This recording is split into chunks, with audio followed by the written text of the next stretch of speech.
Para los que no me conocen, soy el médico radiólogo Jonathan Sánchez del Hospital Santa Rosa. Bueno, entonces empezamos.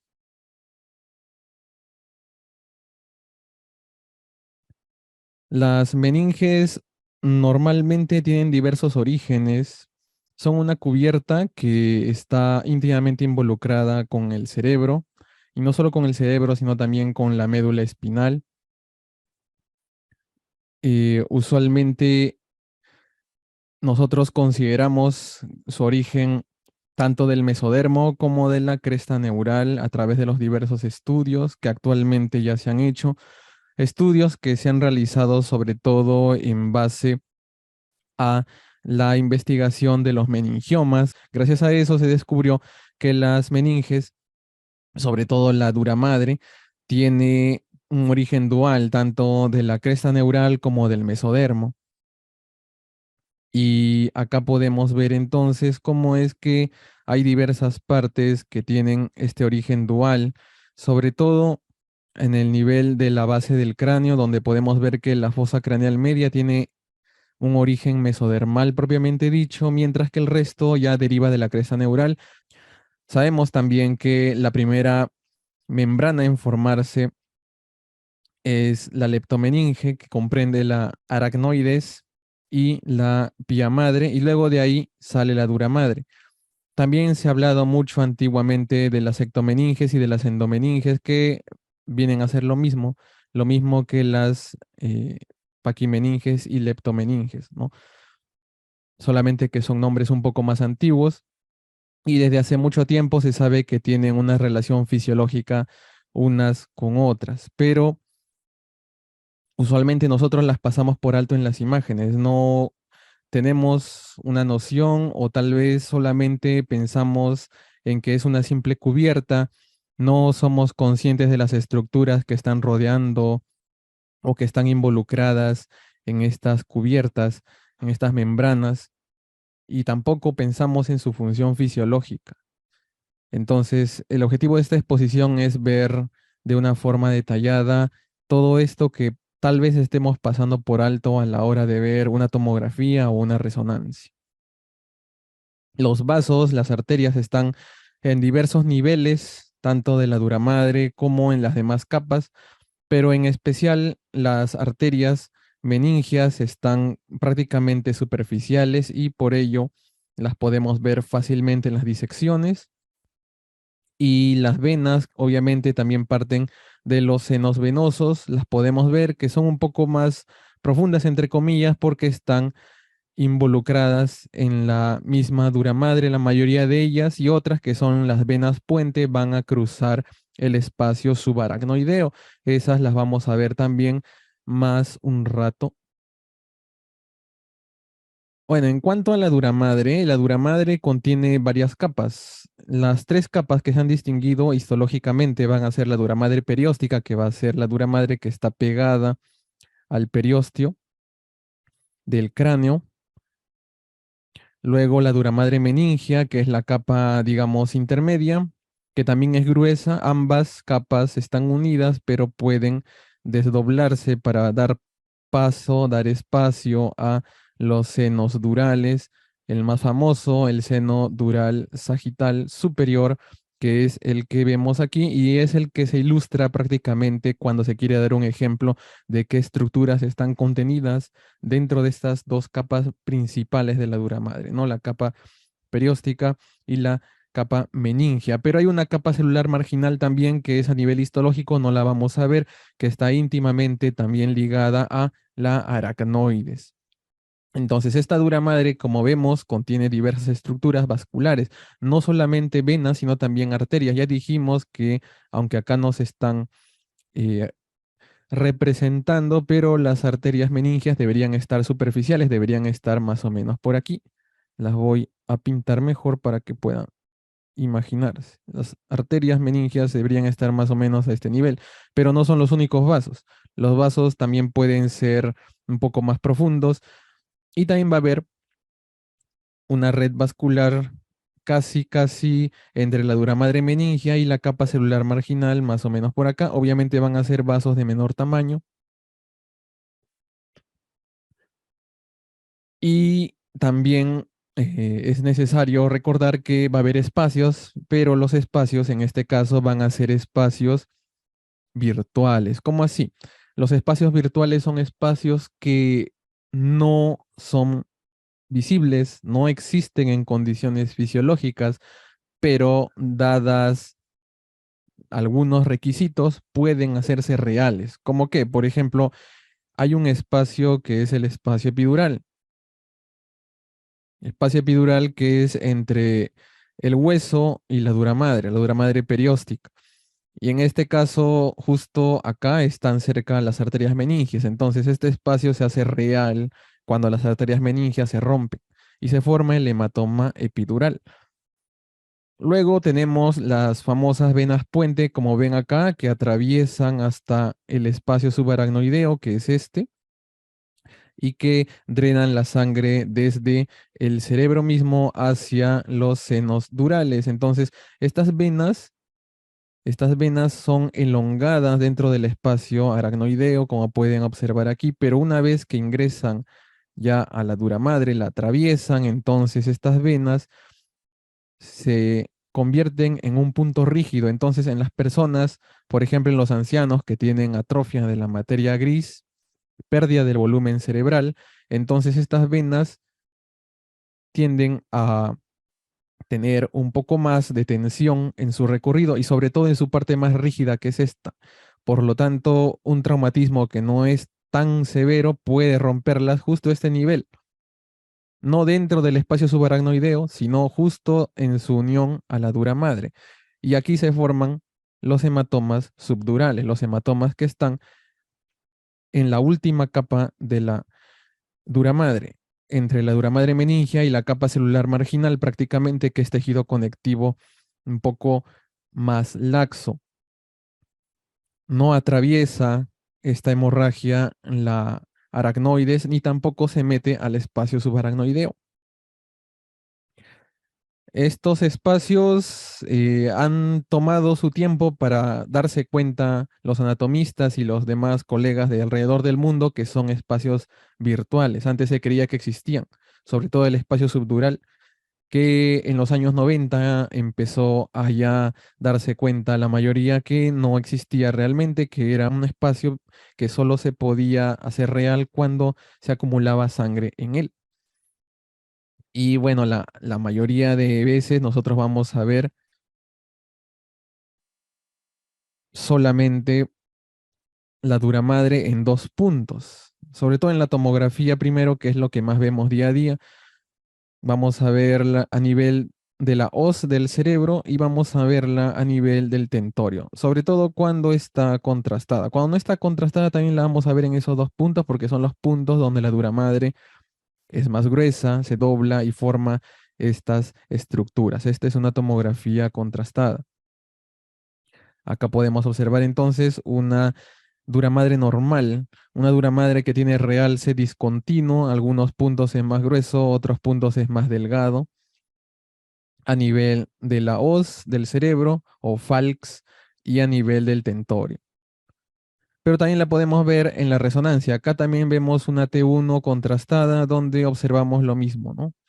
Pero acá también podemos ver otras cosas. Podemos ver que la dura madre tiene realce discontinuo también en el resto de su recorrido a nivel de la convexidad, ¿no? Cosa que es difícil de ver aquí en la tomografía, porque en la tomografía el hueso es hiperdenso y por lo tanto oculta este realce que puede tener la dura madre con el contraste. Pero acá no. La ventaja de la resonancia es que el hueso es hipointenso, entonces no nos oculta nada, podemos ver el realce normal de la dura madre, como ya dijimos, un realce discontinuo que intercala algunas zonas un poco más gruesas que otras, y una vez más se va a ver mejor a nivel de la falx o cerebral y a nivel del tentorio. Obviamente también vamos a ver con contraste el seno venoso, tanto el sagital superior y los otros que están a nivel de fosa posterior. Usualmente se dice y también se ha comprobado en nuestra práctica diaria, todos lo sabemos, que la meninge se puede ver mucho mejor tanto con contraste o sin contraste, patológica o no patológica, en los cortes coronales, mucho mejor que en los cortes axiales o sagitales. Luego, ¿qué más? Tenemos diversas estructuras que forman diversos compartimentos dentro del cráneo, que dividen también la posición de las estructuras. Los compartimentos más famosos es la región supratentorial y la región infratentorial, porque tienen como referente a una de las estructuras más notorias derivadas de la dura madre en el cerebro, que es la tienda del cerebelo. Y la tienda del cerebelo es una estructura que tiene diversos puntos de inserción, antiguamente llamadas circunferencias de Bigdasir. No son muy complejas de darse cuenta porque tenemos como referencia la región de la hipófisis con las apófisis clinoides anteriores y posteriores. Hay una circunferencia mayor y esta circunferencia mayor es el borde periférico, y como pueden ver, el borde periférico es precisamente el que adhiere, el que conecta al tentorio al resto de la meninge, es decir, la une al resto de la meninge que tapiza la superficie interna del cráneo. En este caso, ese borde periférico se inserta, se une también a las apófisis clinoides posteriores y contiene en su recorrido a los senos venosos de la fosa posterior. Dense cuenta cómo los incluye dentro de su recorrido. Prácticamente los senos venosos de la fosa posterior marcan la unión del tentorio de la tienda del cerebelo al resto de meninges. Tenemos también un borde anterior. Ese borde anterior es más pequeño y ese borde anterior, también llamado borde libre o circunferencia menor, viene un poco más adelante. Si se dan cuenta acá, se inserta a las apófisis clinoides anteriores y como también pueden observar, se cruza. Hay un punto donde se cruza con el borde periférico. Y este borde anterior más pequeño, tiene una escotadura, la escotadura de la tienda del cerebelo, la escotadura del tentorio, también llamado, que es este agujero enorme por donde pasa el tallo cerebral. Entonces vemos aquí que tiene entonces inserciones o circunferencias, una menor y una mayor. Y es justamente esta estructura de acá. Esta estructura es justamente la que delimita los dos compartimentos principales dentro del cráneo, que es la zona supratentorial y la zona infratentorial. Bueno, en la vida real, pues no es tan evidente esa distribución de sus fibras, pero podemos ver sus inserciones ciertamente. Prácticamente acá vemos parte de las inserciones de su borde periférico. Posteriormente también, acá el tentorio ha sido resecado, ha sido desplazado para poder ver la fosa posterior. Y bueno, la tienda del cerebelo en los cortes coronales usualmente mantiene una configuración en forma de una Y invertida, como pueden observar aquí, con respecto a esta estructura de acá, que es la hoz del cerebro o la falx cerebral, que naturalmente se une a ella en la parte posterior. Entonces en la tomografía la podemos ver muy bien, porque en la tomografía, aún así no tengamos contraste, vamos a poder ver esas hojas de la tienda del cerebelo, del tentorio, y acá podemos ver la configuración en Y. Acá podemos ver que las hojas se separan una de otra para formar la escotadura del tentorio que marca el límite del borde anterior. Deja espacio para el tallo cerebral. Estos inserciones, estas circunferencias, no las podemos ver como tales ni en corte axial, ni en sagital, ni en coronal, porque para eso necesitaríamos un plano de corte muy muy poco ortodoxo. Como trabajamos con planos de corte rectos, entonces usualmente lo que vemos son los puntos de referencia, pero estas dos circunferencias, por si no lo han notado, son oblicuas y de un recorrido no horizontal, son inclinadas, entonces solamente vamos a ver sus puntos de referencia, pero no las vamos a ver como tales. Por eso es que acá menciono que empieza la escotadura, porque están las dos hojas del tentorio separadas. ¿Qué más? Bueno, acá también para que se den cuenta tenemos otros planos. Este es el plano axial, el que vimos es el coronal, y acá podemos ver también la escotadura o parte de ella, ¿no? Del tentorio que se está cerrando para unirse a la hoz del cerebro o falx en su parte posterior. Y es lo que usualmente vemos del tentorio, ¿no? Vemos también la inserción, en este caso ya sería, ¿no? La inserción de su circunferencia mayor, ¿no?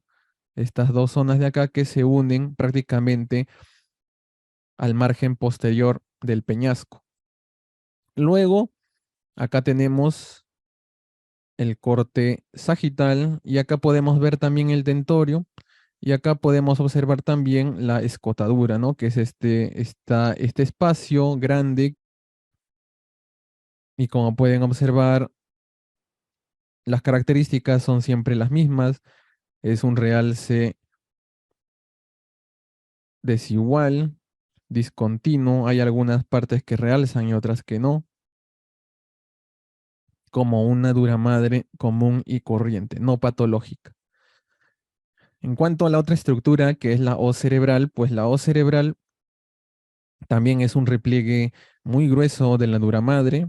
También contiene senos venosos, sobre todo el seno longitudinal superior, el inferior, que es mucho más pequeño, que está cerca del cuerpo calloso, y también el seno recto, que es uno que está justo cerca de la unión, este de aquí,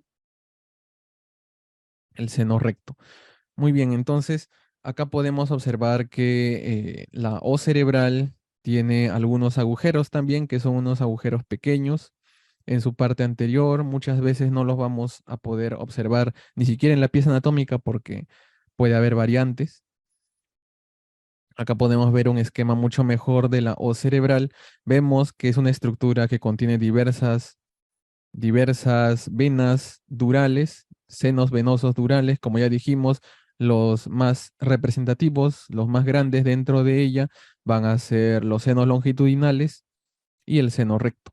Seno recto que va a marcar también su unión con el tentorio o la tienda del cerebelo.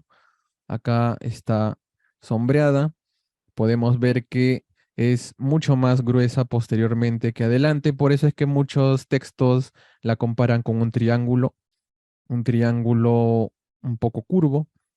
Y como podemos observar también, para los que no recuerdan mucho esto, deja un espacio adelante, ¿no? No es que rodee completamente al cuerpo calloso, sino que deja un espacio adelante y se inserta ya en la apófisis cristagali de la fosa anterior y también en el agujero ciego o en el foramen secum. Muy bien, entonces, igual que el tentorio, la hoz o la falx la vamos a poder observar de la misma manera, como una estructura que realza de forma discontinua en la tomografía. Aquí también en todos los planos, en el axial igualmente. Los agujeros que están en la parte anterior de la falx no los podremos ver ni en resonancia magnética porque son agujeros muy pequeños usualmente, pero tampoco es que tengan mucha importancia para las patologías que observamos. Luego, en el plano sagital, sí puede escaparnos, se nos puede escapar la hoz cerebral porque usualmente es un solo plano en donde está, entonces a veces los cortes son oblicuos y no lo podemos ver como una sola estructura, ¿no? Es un poco más difícil de ver en el plano sagital. Acá vemos el seno recto, vemos el seno longitudinal inferior y el seno longitudinal superior que está un poco camuflado por la hiperdensidad del cráneo. Pero también hay otras estructuras más pequeñas que también merecen ser nombradas. Por ejemplo, la hoz del cerebelo. La hoz del cerebelo es una estructura pequeña. Acá se puede ver, es un relieve mucho, mucho más reducido que la enorme hoz cerebral, este de aquí, y contiene los senos occipitales posteriores, que son venitas pequeñas, normalmente casi colapsadas, difíciles de ver, y las vamos a tratar posteriormente con el capítulo de sistema venoso cerebral. Normalmente esta hoz del cerebelo es una lámina que puede desdoblarse, normalmente en forma de Y, y que se ven pocos cortes. En realidad es difícil de ver tanto en la tomografía como en resonancia. Acá podemos ver una parte, acá podemos ver una pequeña parte de la hoz del cerebelo. Tiene varias variantes anatómicas, puede incluso no estar presente, puede estar desplazada por quistes aracnoideos de la fosa posterior, por una megacisterna magna que también la puede aplanar. Acá también podemos ver parte de la hoz del cerebelo.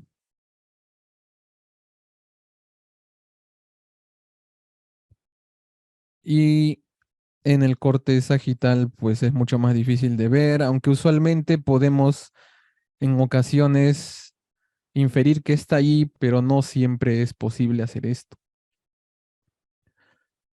¿Qué más? Bueno, la dura madre, antes de pasar a otra estructura un poco importante, muy, muy importante, mejor dicho, acá podemos ver algunas cosas que nos podemos cruzar en un cráneo normal. Por ejemplo, podemos ver calcificaciones y las calcificaciones pueden ocurrir en individuos que no tienen patologías, pueden ocurrir. Entonces, debemos aprender a distinguirlas. Y en este caso, en la tomografía es muy fácil porque tiene la misma densidad que el hueso, pero en la resonancia a veces no es tan sencillo. Por ejemplo, como es un hueso, esta calcificación de la hoz cerebral tiende a seguir al hueso también en la señal. Entonces, vamos a poder ver una señal alta en T1, en FLAIR también. Disminuye la señal en T2, incluso puede tener una cierta hipointensidad marginal a modo de cortical.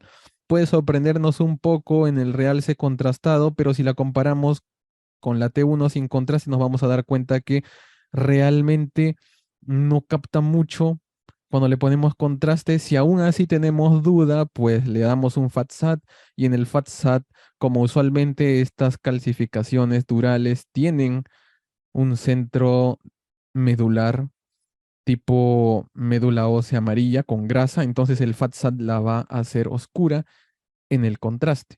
O sea, aparte de no captar contraste, va a oscurecerse en el FATSAT. Entonces estas cosas, estos signos indican que estamos frente a una calcificación de la dura madre. ¿Qué otra cosa más? Un resumen pequeño antes de pasar a esta estructura que decíamos. Ya dijimos cómo se ve la dura madre, tanto en el tentorio como en la hoz cerebral, un realce discontinuo. La podemos ver también como hiperdensidades lineales tenues en la no contrastada, como en este caso. En la T1 tiene una señal intermedia, no es hipointensa, ojo, es una señal intermedia, fíjense aquí. Y el tentorio también es una señal intermedia, no es una señal hipointensa ni hiperintensa. Acá hay una pequeña calcificación. Y en el T2 de la resonancia vamos a poder verla como una hipointensidad. Ojo, este T1 no es contrastado, por eso se ve como señal intermedia. ¿Qué otra cosa más? En la secuencia T1 contrastada se hace mucho más fácil, incluso que la tomografía, poder ver este realce discontinuo que es natural de una dura madre normal.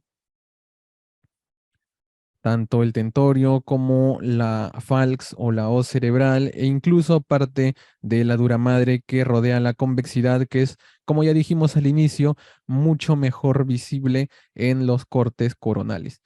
Y también tenemos acá otras secuencias, tales como las secuencias de recuperación-inversión, familiares, primos, a veces lejanos, a veces cercanos de la FLAIR, por ejemplo, del STIR, que en el cerebro se utilizan más que nada para resaltar cavidades llenas de líquido, por ejemplo, los espacios de Virchow-Robin dilatados o perivasculares, algunos pequeños accidentes cerebrales lacunares, por ejemplo, que pueden resaltar como puntitos negros en este fondo blanco, ¿no? Entonces acá, en esta secuencia en específico de recuperación e inversión T1, podemos ver que es hiperintensa.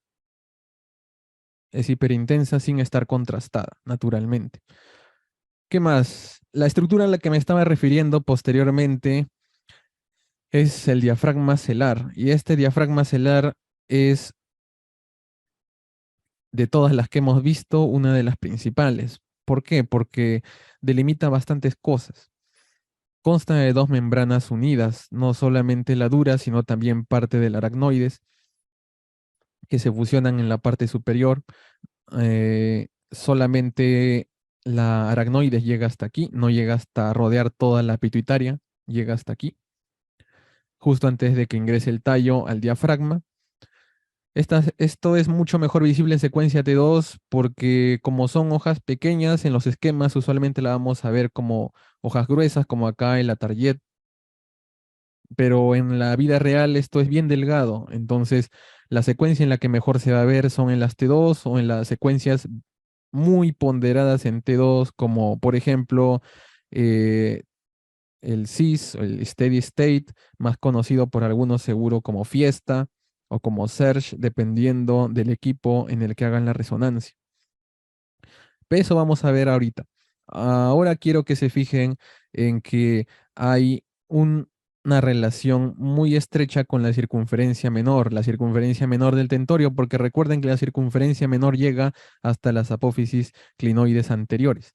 Entonces vamos a poder verla que pasa al costado de la hipófisis, ¿no? Y tiene dos láminas, ¿no? Una de ellas que va superficialmente y se une a la dura madre de la fosa media, y otra que sigue por debajo y tapiza el esfenoides medial.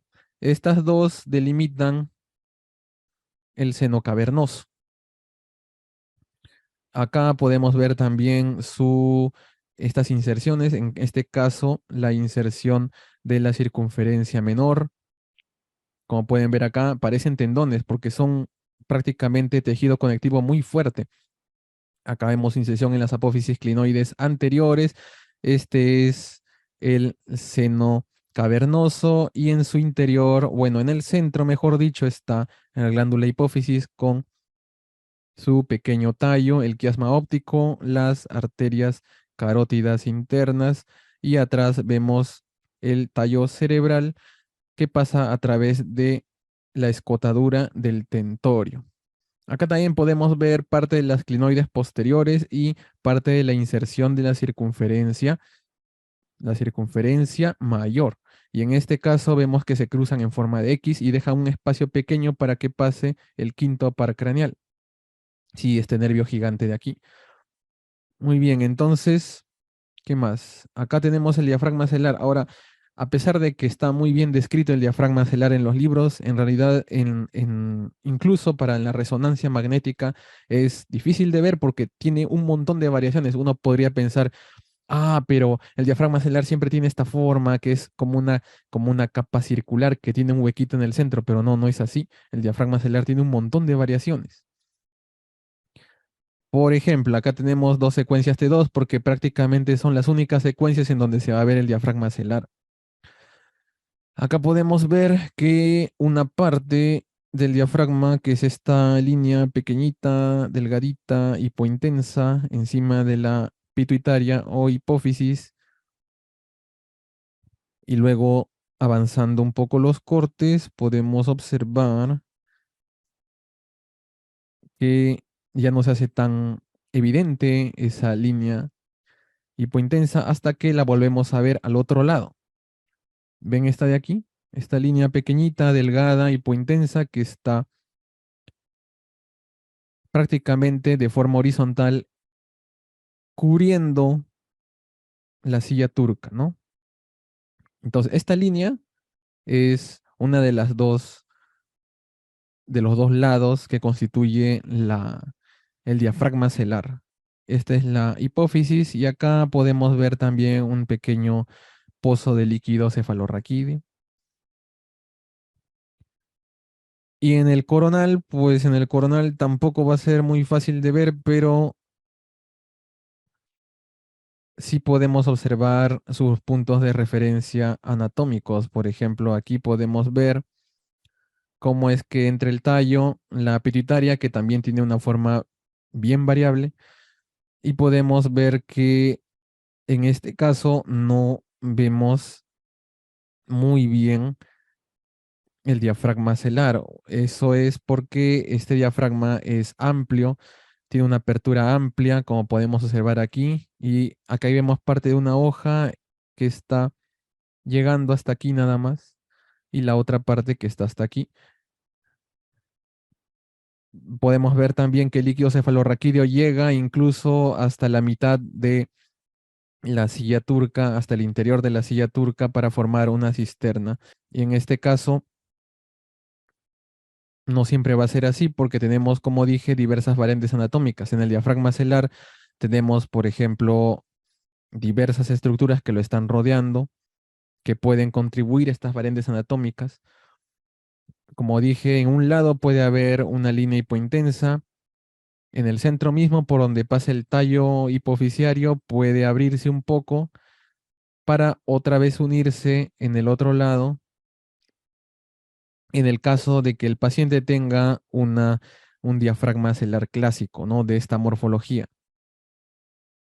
que es un anillo que tiene un agujero en el centro. Luego en los cortes, estos son cortes sagitales, ¿no? En este corte coronal podemos ver que de adelante hacia atrás podemos ver en ocasiones la, el diafragma celular completo, aunque un poco discontinuo, que une un lado a otro desde una arteria carótida interna hacia el otro lado, la pituitaria, que muchas veces es aplanada, que tiene una pequeña protrusión de líquido cefalorraquídeo, como pueden ver acá, una pequeña cisterna que la acompaña al tallo.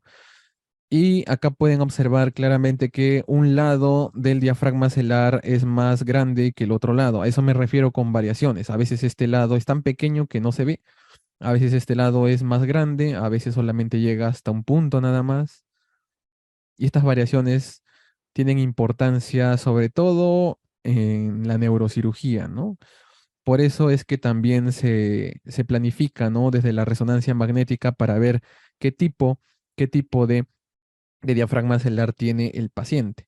Acá podemos ver diversos tipos. Podemos ver un diafragma celular que es más grande en un solo lado. Todos son cortes coronales, ojo.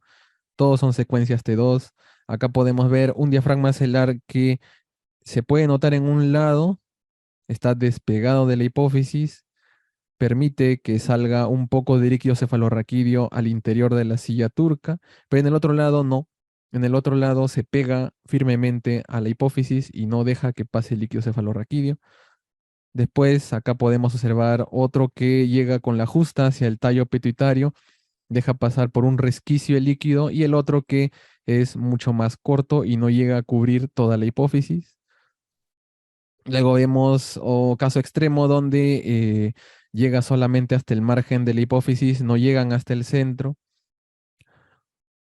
Otro caso donde los dos están poco desarrollados y hay una parte incluso que, aparte de estar pequeña, está pegada a la hipófisis.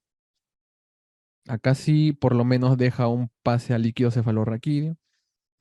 Y bueno, acá vemos el otro extremo, ¿no? Que es donde las dos partes del diafragma celular están elevadas, separadas de la hipófisis, que está aplanada, y dejan una gran cisterna de líquido cefalorraquídeo, que muchas veces lo conocemos como la silla turca vacía, ¿no? Esto es la configuración de este tipo de pacientes que normalmente se considera ya una variante anatómica y no se le da una importancia patológica.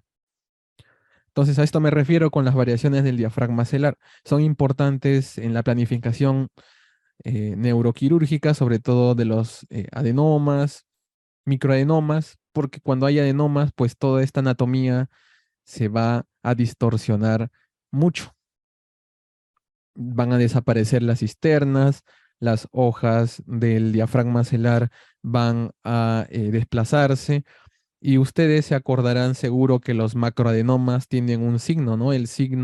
Del, el signo del hombre de nieve, ¿no? Donde es una cosa bilobulada, ¿no? Que es una parte del tumor adentro y otra parte del tumor afuera del diafragma celular con una cintura, ¿no? Eso solo pasa cuando tienes las hojas lo suficientemente desarrolladas, por ejemplo, para poder dividir el tumor en dos lóbulos. Sin embargo, si no existieran hojas desarrolladas o si fueran hojas muy pequeñas, como en este caso, por ejemplo, el tumor crecería en una sola masa y ya no tendríamos el signo del hombre de nieve. ¿Se dan cuenta? Por eso es importante este tipo de variantes anatómicas. ¿Qué más? Bueno, los anillos durales y el cabum carotidio son otra parte importante de la anatomía dural. Y esto está íntimamente ligado a la arteria carótida interna y sus segmentos más superiores, los que rodean a la pituitaria, a la hipófisis. Sabemos que a nivel de su llegada, casi ya dentro del cráneo, justamente en el recorrido que está en el seno cavernoso, forma la arteria carótida interna una especie de sifón, ¿no? Una curvatura. En este caso podemos observar que precisamente esa curvatura tiene una forma muy definida y que tiene que atravesar la dura madre para poder introducirse al, al cráneo y poder dar sus ramas, ¿no? En este caso, en este caso podemos ver claramente que atraviesa la dura y no es que la atraviese en dos partes, sino que la dura no forma un solo anillo a medida que la arteria la atraviesa, sino que forma dos anillos, uno distal, que es el que está más cercano al interior del cráneo, y otro proximal, que es el que está más alejado. Y esto de acá simplemente es un repliegue, o sea, no es que haya un espacio entre los dos, es un repliegue donde está pegada la dura madre a una parte del vaso y esto en sí conforma un segmento, ¿no? Del vaso. Ese segmento 5 si no me equivoco. Entonces, esto es importante, ¿por qué? Porque hay justo este es el corte, y hay una pequeña fosita, un pequeño espacio.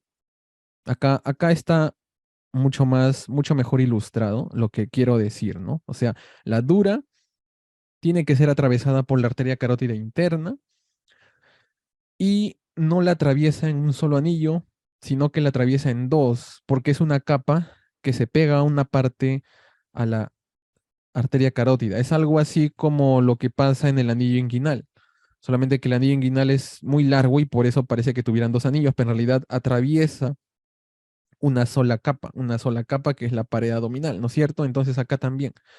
Acá atraviesa la dura, pero hay dos anillos porque es un segmento oblicuo. Entonces, acá podemos ver, siempre teniendo en cuenta que la curvatura normal de una carótida interna es hacia adelante, ¿no? Entonces, como vemos, esta curvatura sería una vista desde posterior hasta anterior. Para los que no están entendiendo este gráfico, acá vemos el anillo dural superior, o ya dijimos su otro nombre, el anillo dural distal y el anillo dural proximal. Entonces, lo que les decía es que en el anillo dural superior, nosotros vemos que no se une directamente al hueso, sino que deja una fosita, un espacio pequeño entre la arteria y la misma dura madre, que se llama el capum carotidio. ¿Por qué es importante? Esta anatomía es, como ya podrán darse cuenta, un poco compleja. Es importante porque los aneurismas de la arteria carótida interna que surgen en esta parte de aquí son especiales. Si están arriba del anillo dural distal, quiere decir que este aneurisma está conectando, está flotando en el espacio subaracnoideo, porque esto es del interior del cráneo. Para que se den cuenta mejor, esto es el interior del cráneo. Todo esto es espacio subaracnoideo, esto está lleno de líquido cefalorraquídeo. Entonces, si tenemos un aneurisma en el cabum carotidio, ¿qué va a pasar si se revienta? Va a pasar una hemorragia subaracnoidea. Pero ¿qué va a pasar con un aneurisma que esté bajo el anillo dural? Sobre todo el anillo dural distal. Entonces, este aneurisma no va a tener hemorragia subaracnoidea porque ya estaría prácticamente dentro del seno cavernoso. Entonces, aquí la importancia de tener en cuenta la posición, sobre todo del anillo dural distal, porque el anillo dural proximal ya está dentro del seno cavernoso, eso no hay ningún riesgo. Bueno, de hecho que va a tener sus síntomas el aneurisma, pero no va a ser tan severos como una hemorragia subaracnoidea. Aunque los aneurismas del cabum carotidio han sido investigados, sobre todo en los últimos años, y se ha visto que como el espacio es muy pequeñito, entonces hay poco riesgo de que los aneurismas de este espacio crezcan y por lo tanto su propensión a hacer hemorragias subaracnoideas es muy, muy baja. Incluso en algunos estudios sale que nunca hacen hemorragia subaracnoidea, los aneurismas del cabum carotidio, pero de todas maneras es necesario saber su posición. Y por ello también es necesario saber la anatomía de esta zona. Como es anatomía vascular y no propiamente dicha de la dura madre, no voy a tratar a profundidad la anatomía vascular de la arteria carótida interna, solamente para mencionar nomás que entre los dos anillos durales, tanto el distal, que es el más importante, como el proximal, está el segmento C5, y este segmento a su vez está cerca de las estructuras óseas que están rodeando al segundo par craneal, al nervio óptico. Esa es una de las estructuras que se utiliza como punto de referencia para decir, esta es el segmento 5 de la arteria carótida interna, este nivel es debajo del anillo dural distal. Les recomiendo que lean estos artículos que he mencionado, porque en estos artículos justamente se describe cómo es que se utiliza estos puntos de referencia anatómicos, sobre todo en la tomografía. Los vamos a volver a ver, no se preocupen, cuando toquemos la anatomía vascular del cerebro y de la médula espinal. Pero acá nos vamos a enfocar en el anillo dural distal, en el anillo dural que está más cercano al espacio subaracnoideo. Entonces, tomando en cuenta un T2 donde naturalmente el líquido cefalorraquídeo va a brillar, vemos acá que las arterias carótidas internas están hipointensas. Vemos aquí también que hay una glándula pituitaria de señal intermedia. Podemos ver parte del diafragma celular, esta línea hipointensa de aquí. Podemos ver también líquido cefalorraquídeo. Podemos ver parte del nervio óptico aquí. Y que podemos ver acá los puntos de reparo. Los puntos de reparo que vendrían a ser los que se utilizan para poder decir, este nivel es el anillo dural distal. El anillo dural distal está desde que se une el diafragma celular cerca a la carótida interna hasta el otro lado, justo donde sobresale por fuera. Y acá se ejemplifica muy bien. Estos dos son los puntos de demarcación del anillo dural distal. El diafragma celular es este. Anillo dural distal. No lo podemos ver al anillo dural naturalmente porque al ser una estructura hipointensa y todavía fina, pues se va a camuflar con la hipointensidad de la arteria carótida interna, pero de todas formas podemos saber su posición de esta manera, ¿no? También, naturalmente, necesitamos un corte donde se pueda ver esta sección a este nivel y justo antes del sifón carotidio, donde se pueda ver claramente cómo es que emerge el segmento, ya sería el segmento 6 el que está por fuera del anillo dural distal. El segmento 6 emerge de la dura madre hacia el interior de la cavidad craneal y ese cuello del nacimiento del segmento 6 marca el anillo dural distal. Entonces, todos los aneurismas que salgan por debajo, pues no van a tener riesgo de hemorragia subaracnoidea. Ah, pero doctor, usted nos habló del cavum carotidio. El cavum carotidio, así como las estructuras del diafragma celular, también tienen bastante variación anatómica. Cavum carotidio usualmente es medial. Es medial. Entonces, podemos ver personas que no tienen cavum carotidio. Todo es coronal por si acaso, coronal con un T2 muy ponderado. Podemos ver personas que tienen cavum carotidio en un solo lado y podemos ver personas que tienen cavum carotidio mucho más marcado y en un solo lado que en otro, ¿no? Bueno, tienen los dos, pero tiene más en un lado que en el otro. Entonces, ahí está la variación, pues. La variación está en tanto el lado donde está el cavum carotidio y en la profundidad del cavum carotidio. Entonces, todo eso se va a ver en la T2 o en la T2 muy ponderada, tipo fiesta, ¿no? Como les mencioné al inicio, porque son los que más contraste te dan en el líquido cefalorraquídeo y el resto de estructuras que van a ser hipointensas. Ahora sí, la aracnoides. La aracnoides forma septos y membranas que usualmente son muy finos, mucho, mucho más finos que las estructuras durales que hemos visto. Contiene venas puente en su interior, que ya les mencioné cómo es que en su entrada a la dura madre se pueden lesionar y formar los hematomas subdurales. Y es una membrana que, aunque contiene varios vasos, sus mismas células no tienen vascularización, o sea, es una membrana relativamente avascular. Los vasos ahí solo están de pasada.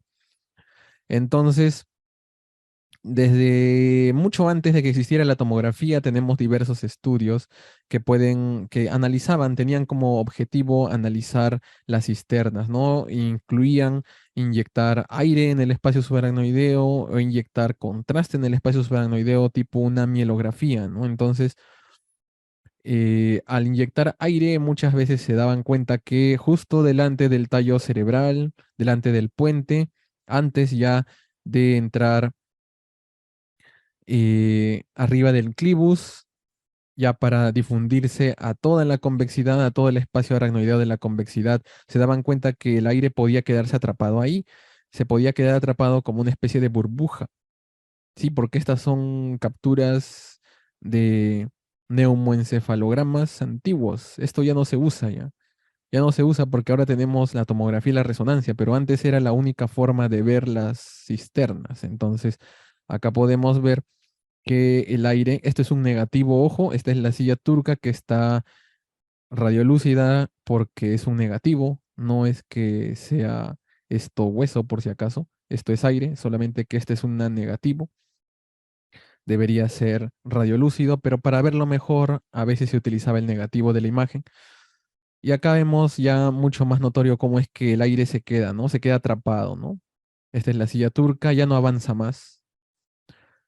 Esto sí ya es una imagen normal, o sea, una imagen no negativa, el normal de un hematoencefalograma, donde podemos ver también cómo se queda una burbuja de aire justo por detrás de la hipófisis, ¿no? Arriba y detrás de la hipófisis, apófisis, clinoides posteriores, anteriores, glándula. Y cuando al paciente le inyectaban contraste, también se quedaba atrapado, ¿no? Acá es una imagen un poco más oblicua, por eso es que no se ve de esta forma, donde sí se reconocen las estructuras. Acá es una imagen más oblicua, pero se puede ver lo mismo que acá, ¿no? Que la columna, en este caso de contraste, porque tenemos el hueso radiopaco, se ha detenido. Se ha detenido delante del tallo cerebral. Entonces, por esas razones, la gente pensaba, ah, debe haber algo que detenga el aire y detenga el contraste. Debe ser una membrana. Entonces empezaron las disecciones de los cadáveres y se dieron cuenta que sí era una membrana. Entonces, había un neuroradiólogo sueco que se llamaba Liljeqvist y él fue el primero que describió esta membrana, la membrana de Liljeqvist. Pero después se dieron cuenta que no era la única, no era la única membrana aracnoidea, en realidad eran varias y la confluencia daba lugar a las membranas más gruesas que sí se podían ver en los estudios, pero habían múltiples membranas mucho más finas que era ya prácticamente imposible de ver en los estudios convencionales, incluso en la actualidad.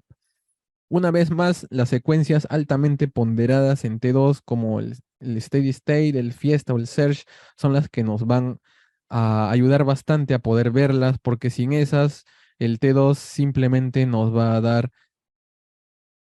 vacíos de señal, que son artefactos causados por la circulación del líquido cefalorraquídeo, cosa que no tiene ese problema, pues estas secuencias Fiesta ni CIS. Entonces, por eso se utilizan esas y no la T2 clásica. Porque acá vemos los vacíos de señal alrededor, por ejemplo, de la arteria basilar a nivel del puente. Y no quiere decir que hay algo acá, sino que acá pues está el líquido cefalorraquídeo fluyendo y como tal pues se ve hipointenso. Pero si se dan cuenta, es diferente en la intensidad del líquido cefalorraquídeo de aquí que el resto, ¿no? Eso quiere decir que acá hay una membrana que la está conteniendo, pero no se ve bien pues naturalmente por el artefacto. Aquí igual, acá podemos ver un vacío de señal adelante del puente, incluso adelante del mesencéfalo que llega hasta este nivel. Y como está delimitado, también podemos inferir que está bordeando una de esas membranas. En un cadáver sí se pueden ver bien, pero también es difícil porque son líneas discontinuas hipointensas, pero se han intentado pues estudios para poder ver mejor las variantes anatómicas de estas estructuras. Ahora, en las personas vivas, pues cuando tenemos estas secuencias altamente ponderadas en T2, lo que podemos ver es un resalte mucho mayor de las estructuras dentro de las cisternas y lo que podemos observar es justamente entre los vasos unas pequeñas membranas muy finas, tanto adelante como detrás del mesencéfalo, por ejemplo. Este paciente ya tenía una patología previa, pero lo estoy usando como ejemplo. Acá también podemos ver lo mismo.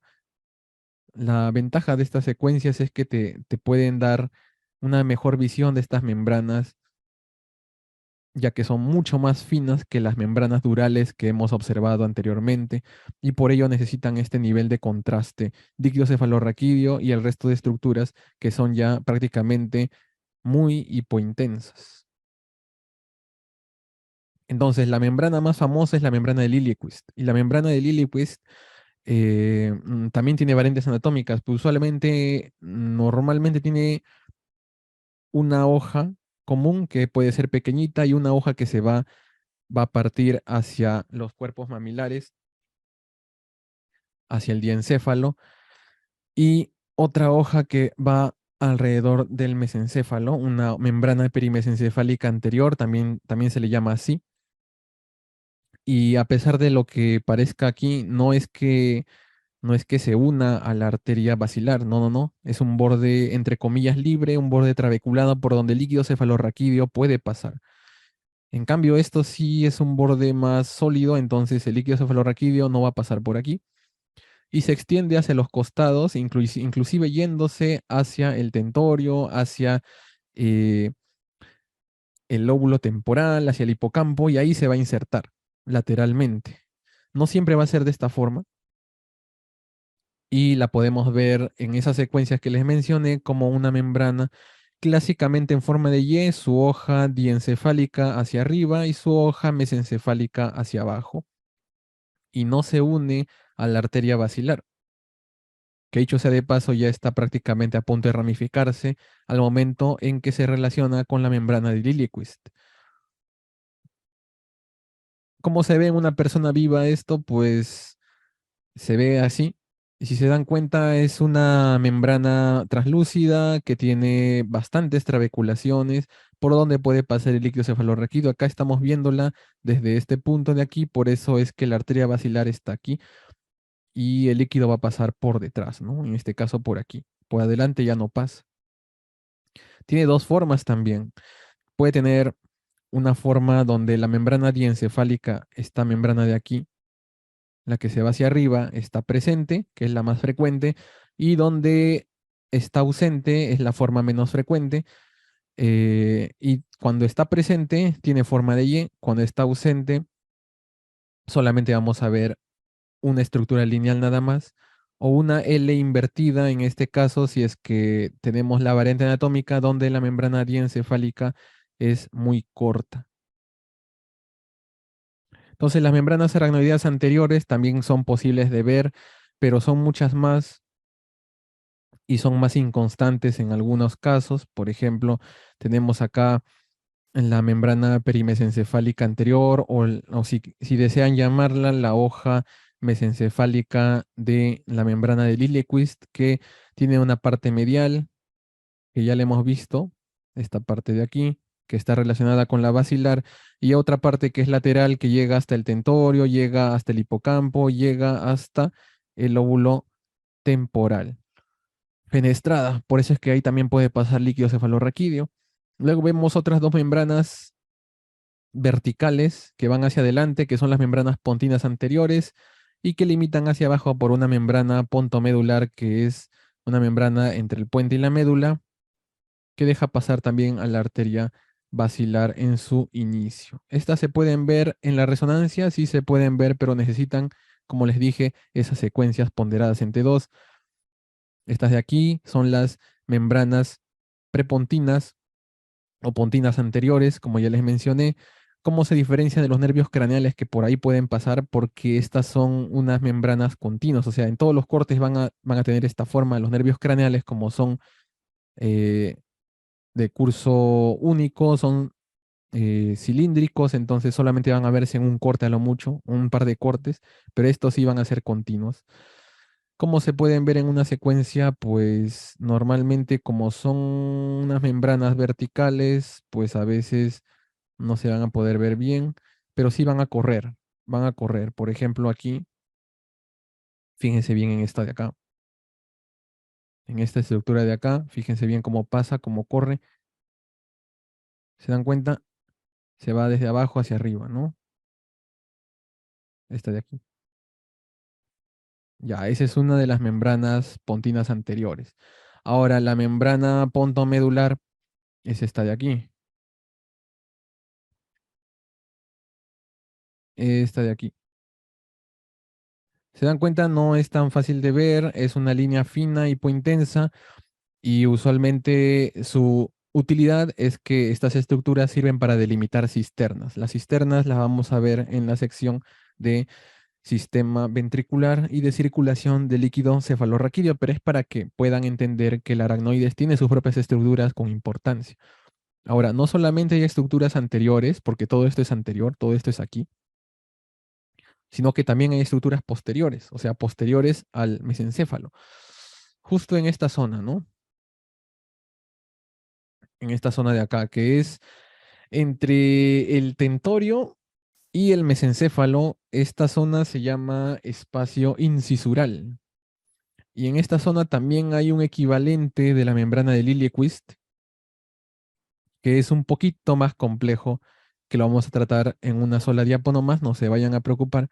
Aquí podemos ver una comparación entre los dos. A la derecha podemos ver la membrana de Liliequist, que tiene una forma de una carpa, donde vemos su hoja mesencefálica larga y su hoja diencefálica. La hoja mesencefálica rodea al mesencéfalo anteriormente. Esta es la arteria basilar y el mesencéfalo se supone que debería estar por aquí. Por eso esto es anterior. Y posteriormente al mesencéfalo, que debería estar acá, está el complejo de membranas aracnoideas posteriores, que tendrían una membrana perimesencefálica posterior, una membrana precentral cerebelar y una membrana cuadrigeminal que tienen esta disposición también un poco más compleja en forma de murciélago, en forma de nave espacial, donde vemos aquí la hoja perimesencefálica más grande, posterior, porque el mesencéfalo está aquí, la hoja cuadrigeminal, que es esta de acá vertical, y la membrana precentral cerebelar, que es la parte de abajo, que también tiene sus propias variantes anatómicas. Ahora, ¿cómo se van a ver en un corte de una secuencia fiesta, por ejemplo? Las vamos a poder ver como mencionan aquí, ¿no? La vamos a poder ver mejor en los cortes que son para medianos y no en los estrictamente de línea media, porque en la línea media, esta hoja, que es la hoja cuadrigeminal, no siempre se va a poder ver bien y tiene una forma bien trabeculada, así que en la resonancia pues no va a ser de mucha utilidad. Pero sí vamos a poder ver bien la hoja perimesencefálica posterior y la presental cerebelar, que van a tener una forma de B oblicua, B de costado, ¿no? Por ejemplo, aquí podemos ver esa B, esta B, que no va a ser siempre así, como les dije, va a tener diversas variantes anatómicas, pero el punto de referencia siempre va a ser tentorio y mesencéfalo en el espacio conocido como espacio incisural. Y ahí las van a poder ver a estas membranas aracnoideas posteriores. Ahora, las membranas silvianas, que son otras membranas más pequeñas, pues no hay forma de verlas en la resonancia normal. Ahorita les voy a explicar por qué. Son tres, una medial, una intermedia y una externa o lateral, aquí me he equivocado. En estos casos están dispuestas a nivel de la cisura silviana y como dividen en una especie de compartimientos al recorrido de la arteria cerebral media. Y en este caso podemos ver que forman parte de un complejo de membranas que a la larga delimitan varias cisternas alrededor de las que ya conocemos. La membrana de Liljequist es una y el resto de membranas perimesencefálicas están en cierta forma conectadas a ellas. Así que es una estructura compleja en realidad, pero para lo que nos atañe como radiólogos, la mayoría de estas cosas no las vamos a poder ver. Ahora, ¿por qué les dije que va a ser un poco difícil o casi imposible verlas en una resonancia normal? Porque en una resonancia normal usualmente no hay espacio. No hay espacio en la cisura silviana para poder ver bien las membranas silvianas. O sea, no hay espacio.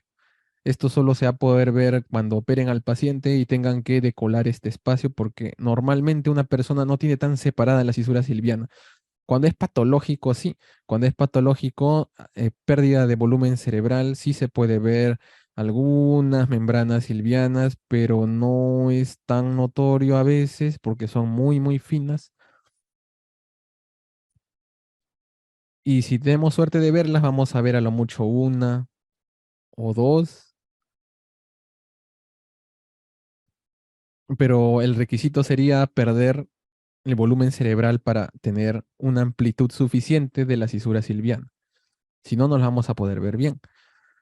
Luego, ya para finalizar, la pía madre, que usualmente no es visible, tenemos los espacios perivasculares de Virchow-Robin, que son espacios que están alrededor de los vasos que están entrando al cerebro. Y estos pequeños espacios, pues van a tener en un inicio líquido cefalorraquídeo, pero después van a tener líquido intersticial. Y este líquido intersticial va a entrar en los lugares donde perforan las arterias, pero la glía se va a encargar, la glía limitante se va a encargar, estas células, de dirigir ese flujo de líquido intersticial hacia donde están las venas, y las venas van a tener una circulación de líquido intersticial vecino que también va a tener su misma dirección, un flujo paravenoso.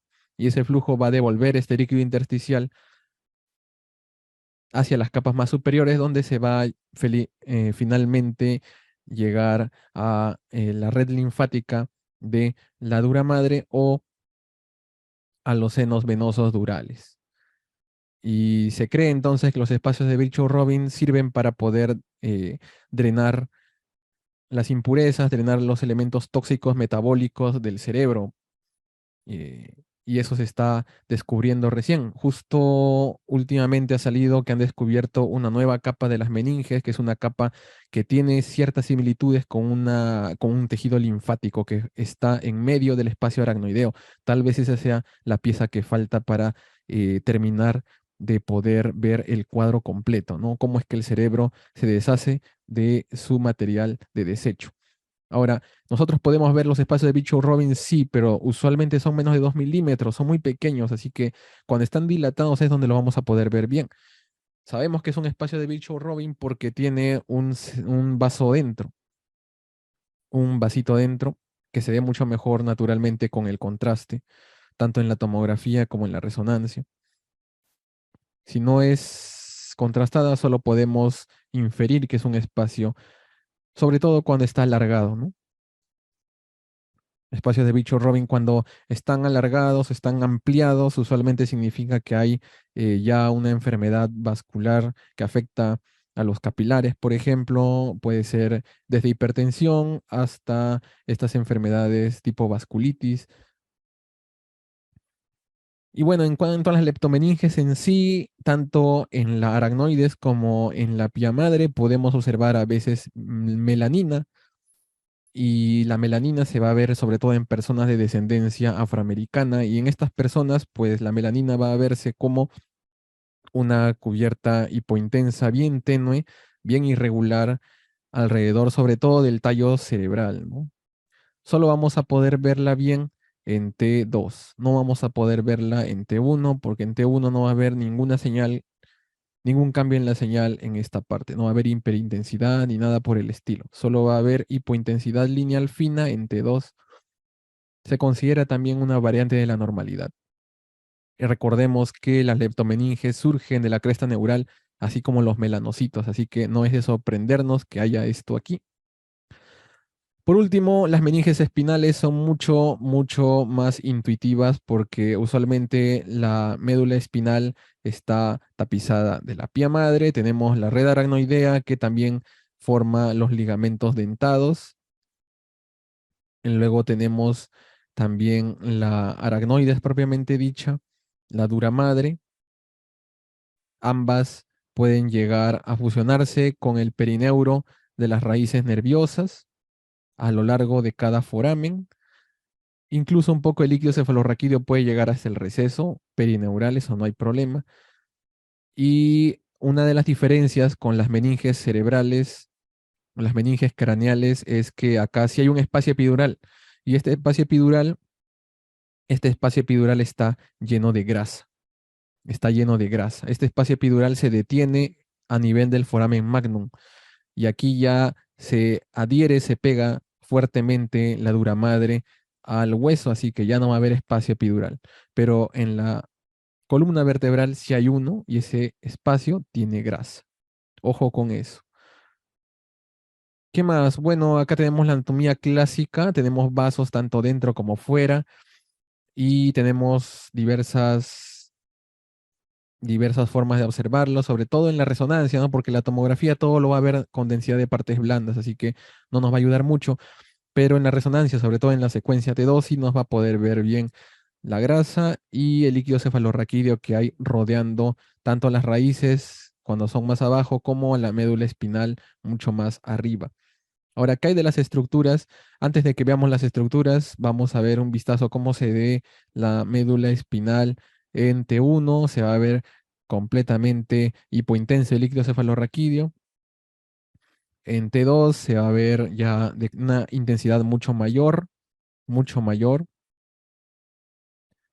Y en T2 también vamos a tener pues artefactos de vacío de señal por latidos por circulación de líquido cefalorraquídeo, por venas del plexo venoso que hay allí. Entonces, usualmente vamos a ver a veces este tipo de artefactos que son hipointensidades que están alrededor del espacio aracnoideo. Lo normal es no verlas en el plano sagital, estos de aquí. Y eso justamente es lo que nos impide ver las estructuras más finas de la aracnoides en la columna vertebral. Por eso es que también tenemos que usar aquí Fiesta y las secuencias altamente ponderadas en T2 para ver estas estructuras que son el septum posticum y también los ligamentos dentados. El septum posticum es simplemente un pequeño ligamento, una pequeña engrosamiento de los septos aracnoideos que está discurriendo a manera dorsal.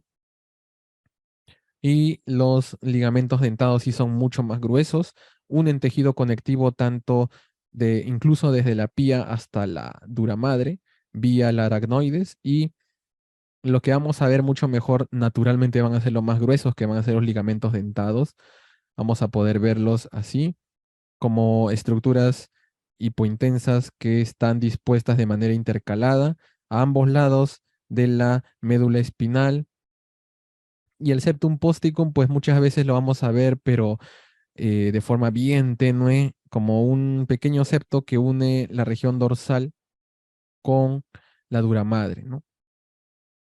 También vamos a poder ver los recesos del líquido cefalorraquídeo alrededor de cada raíz nerviosa que llegan máximo hasta la entrada del foramen, ¿no? Tienen su importancia porque a la hora de guiar un procedimiento de bloqueo nervioso de raíz nerviosa debe tomarse en cuenta no llegar tan profundo al foramen para no tener que inyectar corticoide dentro del espacio subaracnoideo. Acá se pueden ver mielogramas donde se prueba, se puede demostrar que hay recesos muy largos que llegan hasta la entrada del foramen, donde se amplía el espacio subaracnoideo rodeando la raíz nerviosa, ¿no? Lo que dijimos aquí, este espacio. Por eso es importante. Y bueno, entonces eso sería todo. Esto ha sido la primera de muchas exposiciones. Como les dije, la intención ha sido hacerla exhaustiva. De todas formas, hay varias cosas que no las vamos a poder ver en el día a día. Sobre todo las estructuras más finas, como les he mencionado, necesitan secuencias por resonancia magnética que son específicas, así que no todas las vamos a tener a mano. Ahora espero que haya sido de su agrado la exposición.